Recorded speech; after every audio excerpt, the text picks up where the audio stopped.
এই যে মাটি রান্না হচ্ছে, মাটি রান্না করছো। কাশ্মীরি আলুর দম খাবে? হ্যাঁ, এই যে ছোট ছোট আলু দিয়ে কাশ্মীরি আলুর দম হবে, সেজন্য এই যে বানাচ্ছে।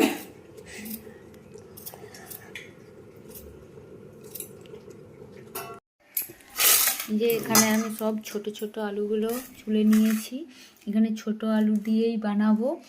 আর হচ্ছে এখানে লুচি, আজকে শিবরাত্রিতে আমরা লুচি আর কাশ্মীরি আলুর দম খাবো।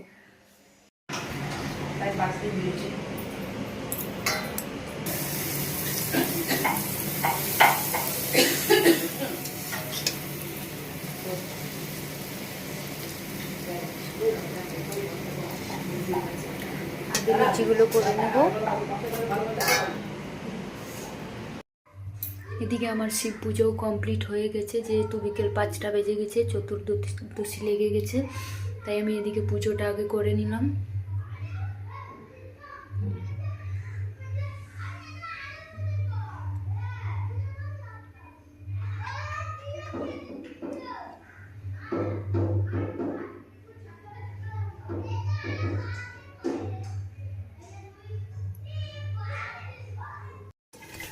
এই যে আলুর দমটা বানানোর জন্য এখানে আমি আগে থেকেই একটু চারমগজ আর কাজু ভিজিয়ে রেখেছিলাম, এটা আমি শিলনোড়ায় বেটে নেব, আর তার সাথে অল্প করে জিরে আদা বেটে নেব।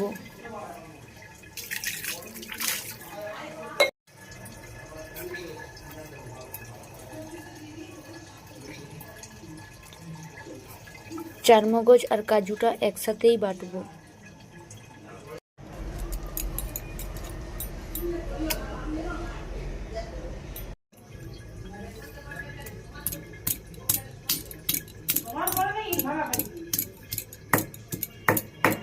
আমি শিলনোড়ায় এখানে মশলাটা বেটে নিয়েছি, এবার আলুগুলো ভেজে নেবো হালকা করে, একটু ফুটো ফুটো করে, যাতে আলুগুলোর ভিতরে মশলাটা ভালোভাবে ঢুকে।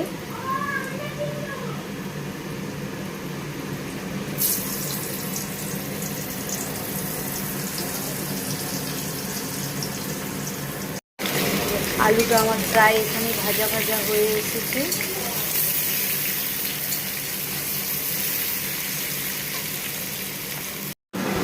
আলুটা লাল লাল করে সুন্দর করে ভাজা হয়ে গেছে, এরপর আমি এটা তুলে নেব।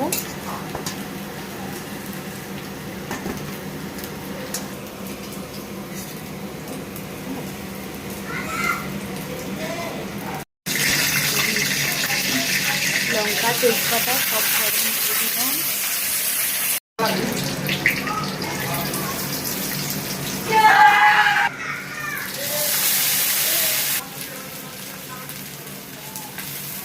সব মশলাগুলো ভালোভাবে কষিয়ে নেব। এরপর এটা যেহেতু নিরামিষ কাশ্মীরি আলুর দম, তাই এখানে পেঁয়াজ রসুনের কোনো সিস্টেম নেই।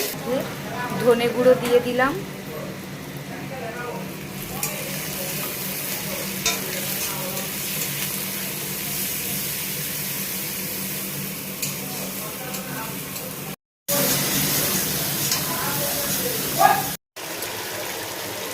দিয়ে দিলাম কাঁচা লঙ্কা বাটা,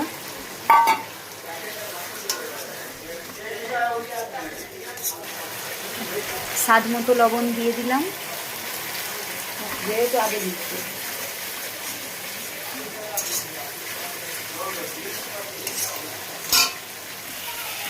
আলুটা দিয়ে দিলাম।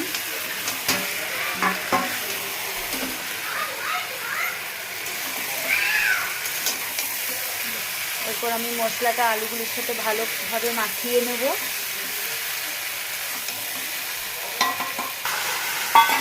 একটু জল দিয়ে দিলাম যাতে আলুটা ভালোভাবে সেদ্ধ হয়। আলুর দমটা আমার প্রায় হয়ে এসেছে। এরপর আমি যে চারমগজ আর কাজু একসাথে বেটে রেখেছিলাম ওটা দিয়ে দেব।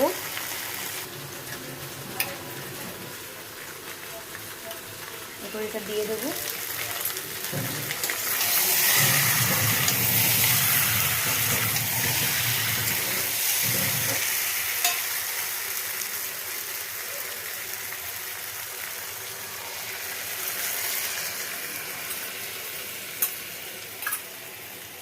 এটা দিয়ে নেড়ে চেড়ে